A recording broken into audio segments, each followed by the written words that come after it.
Herkese merhaba. Bugünkü videomuzda soğanları, faydalarını ve olası zararlarını konuşacağız. Ayrıca sağlıklı bir yaşam için ne kadar soğan tüketmemiz gerektiğini ve soğanın kadınlar ve erkekler için sunduğu özel avantajları ele alacağız. Bu yüzden sonuna kadar izlemeyi unutmayın ve kanala abone olmayı unutmayın. Sağlıklı bir yaşam tarzı ve diyet arayışındaki birçok insan, bazı meyve ve sebzelerin genel olarak yararlı olmasına rağmen, olumsuz etkilerinin de olabileceğini göz ardı eder.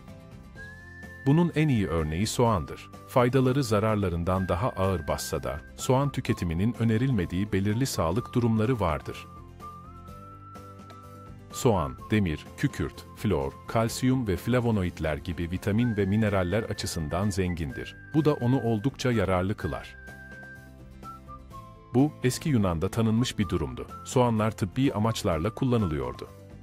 Roma savaşçıları düzenli olarak güç ve cesaret için soğan yerdi ve olimpiyadaki atletler enerji desteği için soğan kullanırdı. Günümüzde soğanlar aynı şekilde kullanılmasa da, dünya çapında mutfaklarda vazgeçilmezdir, sayısız tarifin içinde yer alır. Ayrıca tıp ve güzellik tedavilerinde de kullanılır.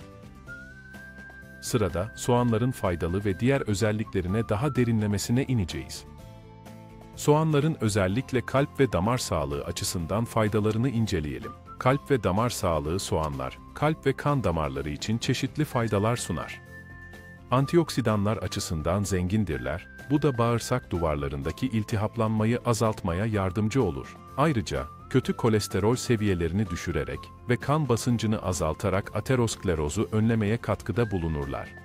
Son çalışmalar, günlük 45 gram soğan tüketiminin kötü kolesterol ve trigliserit seviyelerini önemli ölçüde azaltabileceğini göstermiştir. Bu da esas olarak kan damarlarındaki ve bağırsak duvarlarındaki iltihaplanmayı inhibe etme yeteneklerinden kaynaklanmaktadır.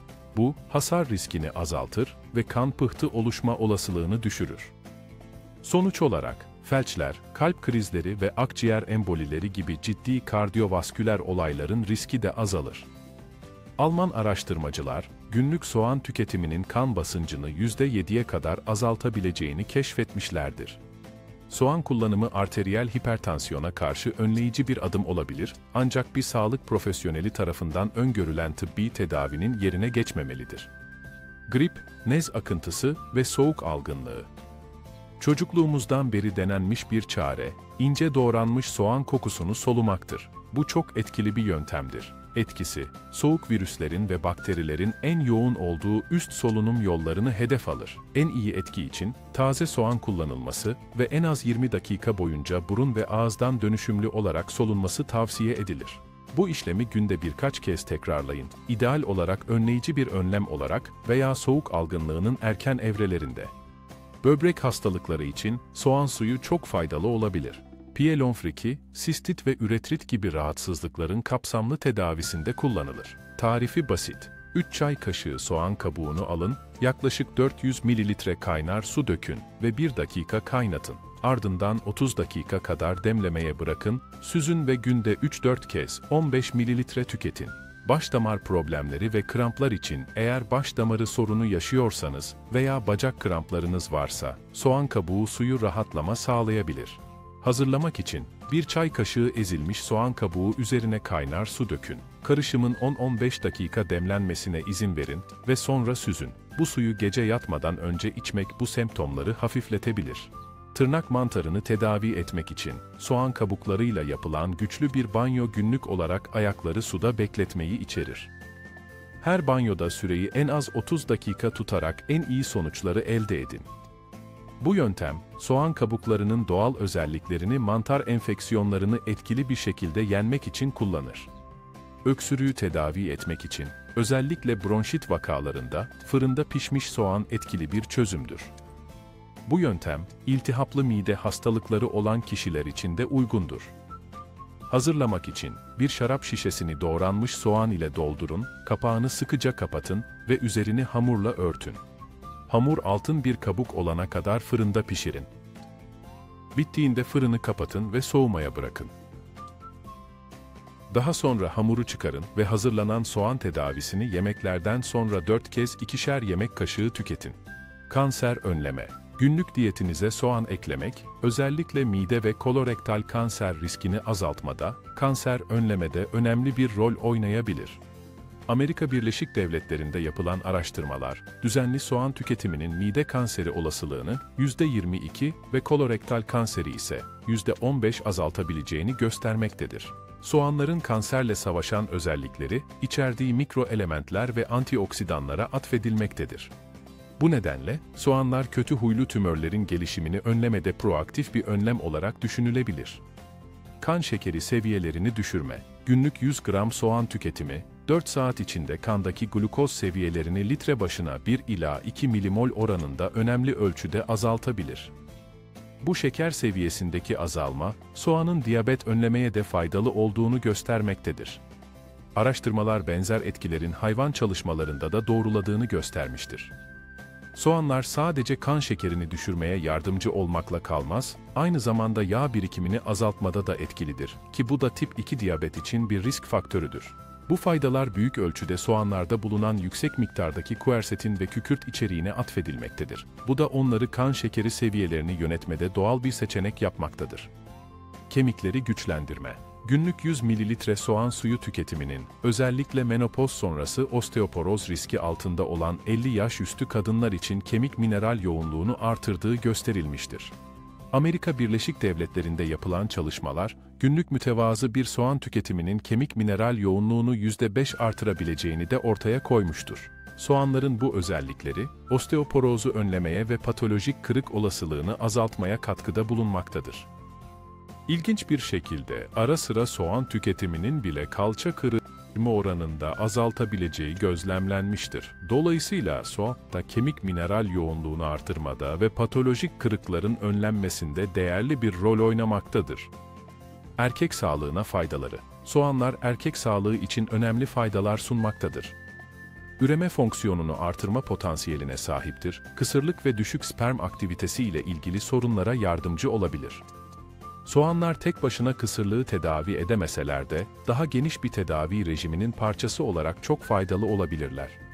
Ayrıca, soğanlar 40 yaş üstü erkekler arasında yaygın olan prostat adenomunun yönetiminde faydalıdır.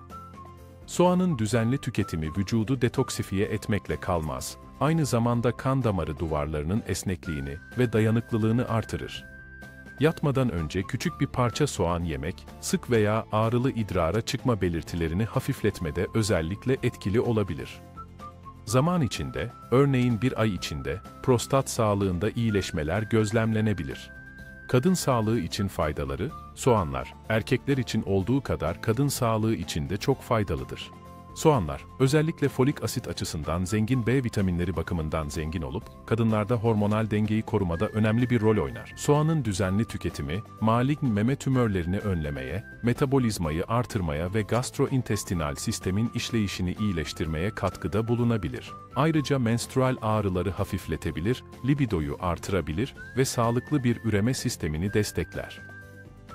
Ayrıca, soğandaki yüksek C vitamini içeriği, kolajen üretimini teşvik ederek cilt gençleşmesi, saç yenilenmesi ve tırnak sağlığına katkıda bulunur. Potansiyel zararlar ve kontraindikasyonlar. Soğan, faydalı maddeler ve vitaminlerle dolu olmasına rağmen, herkes için uygun olmayabilir ve istenmeyen etkileri olabilir. Soğan tüketiminin yaygın bir yan etkisi olan kötü nefes, fesleğen yaprakları veya ceviz yendikten sonra hafifletilebilir. Aşırı soğan tüketimi veya gastrit ya da pankreatit gibi kronik rahatsızlıkları olan bireylerde gastrointestinal rahatsızlıklar meydana gelebilir. Ayrıca, soğanlar kronik kalp yetmezliği veya iskemik kalp hastalığı gibi kardiyovasküler hastalığı olanlarda aritmi tetikleyebilir. Bu gibi durumlarda, soğan tüketiminin ölçülü olması önerilir. Sebzeler ve kalp sağlığı, soğanlar, kalp ve kan damarı sağlığı için faydalı olmakla birlikte, kan damarları üzerinde tonik bir etkiye de sahip olabilir. Bu durum, kalp hastalığı olan bireylerde kalp ritmi bozukluklarına neden olabilir. Bu nedenle, özellikle aktif alevlenmeler sırasında, belirli durumlarda, kronik gastrointestinal hastalıkları olanlar için soğan tüketimini sınırlamak akıllıca olur. Bu kategoriye gastrit, pankreatit, peptik ülser hastalığı ve gastroözofageal reflü hastalığı gibi durumlar girer. Ayrıca, kronik kalp yetmezliği olan veya kalp ritmi bozukluklarına yatkın olan kişilerin de dikkatli olması gerekir. Bu durumlarda, soğanların tedavi amaçlı değil, önleyici bir tedbir olarak kullanılması daha uygundur. Hamilelik sırasında soğan tüketimine dikkat. Hamilelikte soğan tüketimine dikkat edilmelidir. Soğanlar, fetüs sağlıklı gelişimi için çok önemli bir folik asit kaynağıdır. Folik asit, özellikle fetüsün sinir tüpünün oluşumu için önemlidir. Yetersiz alım fetüsün kardiyovasküler ve sinir sistemi gelişim sorunlarına yol açabilir. Ayrıca, soğanın yüksek C vitamini içeriği bebeğin bağışıklık sistemini güçlendirebilir. Bu nedenlerle, hamile kadınların diyetlerine soğan eklemeleri genellikle önerilir. Önerilen miktar günde yarım soğan şeklindedir. Ancak, hamilelik sırasında yapılan her diyet değişikliğinde olduğu gibi, sağlık uzmanına danışmak her zaman iyi bir fikirdir. Soğan tüketiminde ölçülü olmak önemlidir. Çok fazla ya da çok az tüketmek olumlu sağlık etkileri sunmaz. Yaklaşık 150 gram soğan, A ve C vitaminleri gibi vitaminler ile potasyum, selenyum, magnezyum, kalsiyum ve fosfor gibi temel elektrolitlerin günlük ihtiyaçlarını karşılayabilir. Bu besinler, kardiyovasküler sisteminizin ve kemiklerinizin sağlığı için hayati öneme sahiptir. Ancak, soğanın aşırı tüketiminin sağlığınıza zarar verebileceğini unutmamak önemlidir. Ayrıca, soğanın doğru bir şekilde saklanması, tazeliğini ve besin değerini korumak için önemlidir.